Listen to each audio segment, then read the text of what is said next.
sa Bisaya, may panuot yung likod ko, parati ako nauutot. So, kailangan ko magpa-bentosa.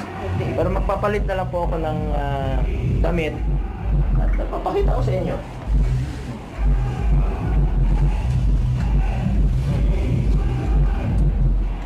Ano?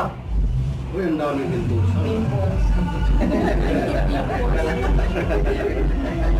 Okay. Sundugin natin yan, sundugin. Ano yan? Ano dito eh? Yan na? Oh. Klaro ha?